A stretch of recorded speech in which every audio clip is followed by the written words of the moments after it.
ধ্যান যোগে দেখব সেই ঘোড়া কোথায়।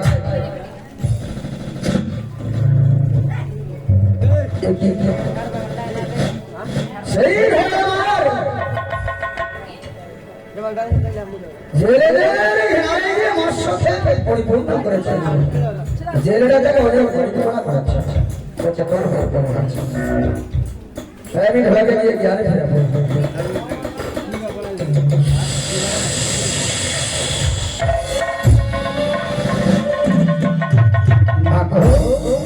তুমি আমায় কাঁচা দেবে, তোমার জায়গা দেবা, কাঁচা ধরে যাচ্ছি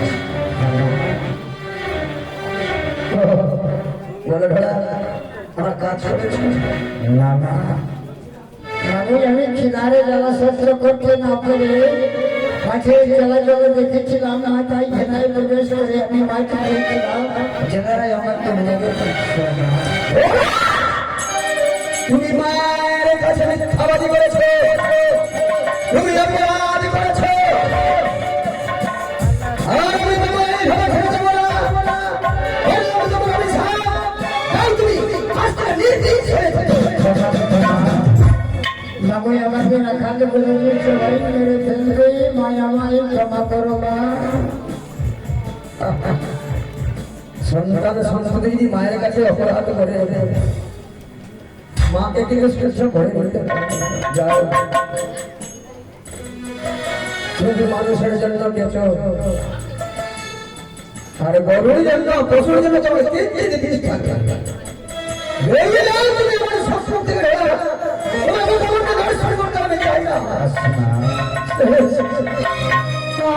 আমি বুঝি সামান্য মানবের কাছে হেরে যাবো। আমি বিশ্ব বিশ্ববিদিত হতে পারবো না।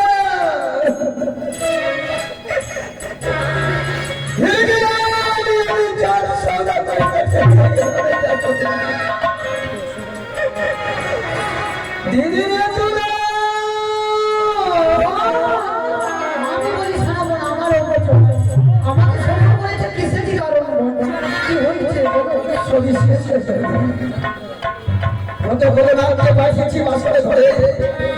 কেউ যে আমার কাজ করতে পারলো না দিদি।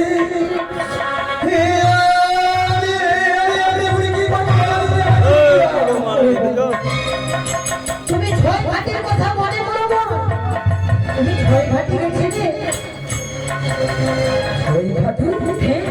সেখানে বেহুলা তোমার সঙ্গে সাক্ষাৎ হয়েছে, বেহুলাকে তুমি অভিশাপ করেছে।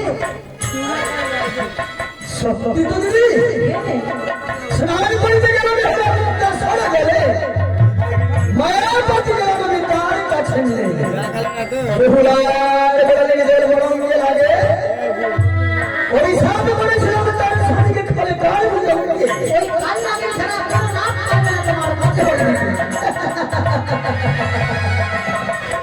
মনে পড়িয়ে দিয়ে দিদি আমার সেই দিনের কথা। ছাড়া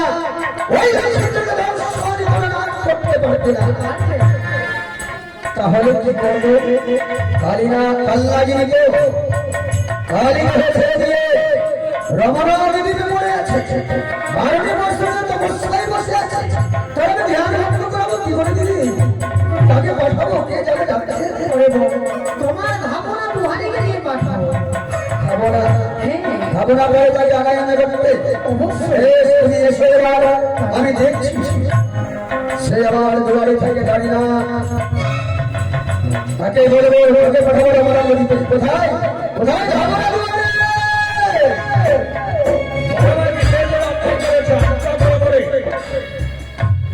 না দুয়ারে? আমি বলে বিপদে পড়ে তোমাকে ডেকেছি,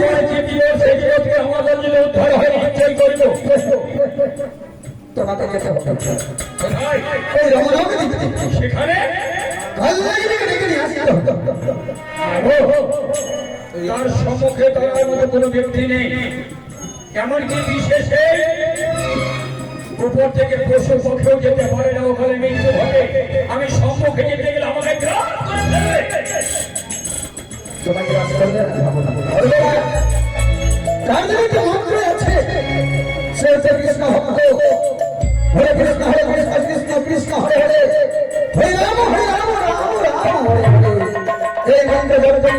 নত করে দেবে। আর চারজন একটি সুব্যবস্থা আছে, শক্ত করে মেনে দেওয়া একটা মায়ের মহিষ যখন তোমাদের কাছে ধরে আসবে তার সম্পর্কে ছেড়ে দেবে, তার রাতটা ঠান্ডা হয়ে যাবে। এই যে হয়ে গেল না, মায়ের আগে পালন করতে বলে মিথ্যে তো বলার কথা তো আমি করবো। আর আজ্ঞা করবো না, এই মুহূর্তে